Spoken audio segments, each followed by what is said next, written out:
जब पांडवों का अज्ञातवास समाप्त होने में कुछ समय शेष रह गया था।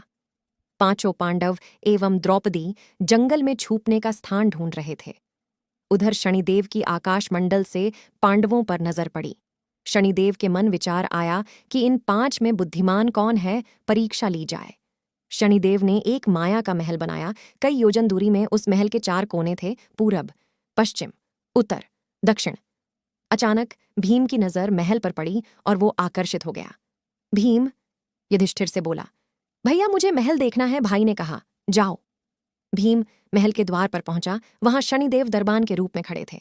भीम बोला, मुझे महल देखना है।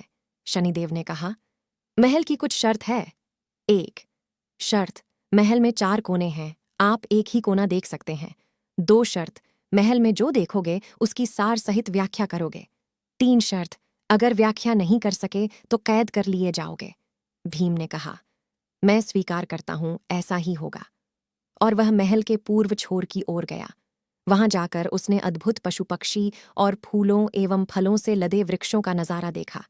आगे जाकर देखता है कि 3 कूने हैं, अगल बगल में छोटे कूने और बीच में एक बड़ा कुआं।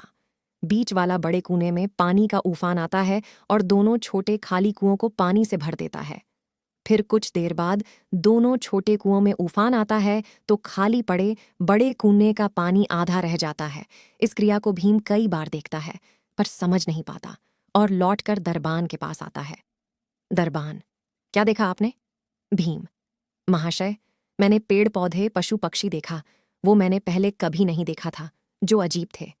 एक बात समझ में नहीं आई, छोटे कूने पानी से भर जाते हैं, बड़ा क्यों नहीं भर पाता, ये समझ में नहीं आया। दरबान बोला, आप शर्त के अनुसार बंदी हो गए हैं और बंदी घर में बैठा दिया। अर्जुन आया, बोला, मुझे महल देखना है। दरबान ने शर्त बता दी और अर्जुन पश्चिम वाले छोर की तरफ चला गया। आगे जाकर अर्जुन क्या देखता है, एक खेत में 2 फसल उग रही थीं, एक तरफ बाजरे की फसल, दूसरी तरफ मक्का की फसल। बाजरे के पौधे से मक्का निकल रही तथा मक्का के पौधे से बाजरी निकल रही। अजीब लगा, कुछ समझ नहीं आया, वापस द्वार पर आ गया। दरबान ने पूछा, क्या देखा? अर्जुन बोला, महाशय, सब कुछ देखा, पर बाजरा और मक्का की बात समझ में नहीं आई। शनिदेव ने कहा, शर्त के अनुसार आप बंदी हैं। नकुल आया, बोला, मुझे महल देखना है। फिर वह उत्तर दिशा की ओर गया। वहां उसने देखा कि बहुत सारी सफेद गायें जब उनको भूख लगती है तो अपनी छोटी बच्चियों का दूध पीती है। उसे कुछ समझ नहीं आया, द्वार पर आया। शनिदेव ने पूछा, क्या देखा? नकुल बोला, महाशय, गाय बच्चियों का दूध पीती है, ये समझ नहीं आया, तब उसे भी बंदी बना लिया। सहदेव आया, बोला, मुझे महल देखना है। और वह दक्षिण दिशा की ओर गया। अंतिम कोना देखने के लिए क्या देखता है, वहां पर एक सोने की बड़ी शिला एक चांदी के सिक्के पर टिकी हुई डगमग डोले पर गिरे नहीं, छूने पर भी वैसे ही रहती है।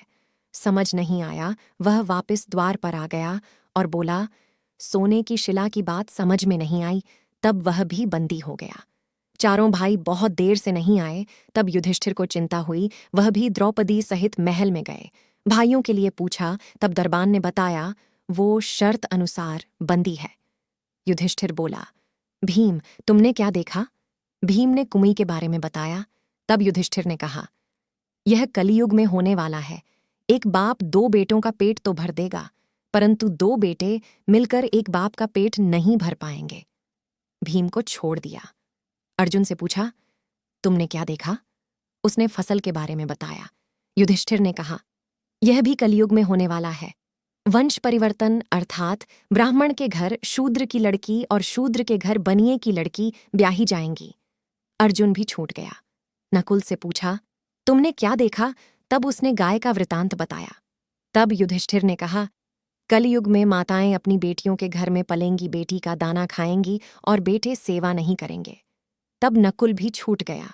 सहदेव से पूछा, तुमने क्या देखा? उसने सोने की शिला का वृतांत बताया। तब युधिष्ठिर बोले, कलयुग में पाप धर्म को दबाता रहेगा, परंतु धर्म फिर भी जिंदा रहेगा, खत्म नहीं होगा। आज के कलयुग में यह सारी बातें सच साबित हो रही हैं।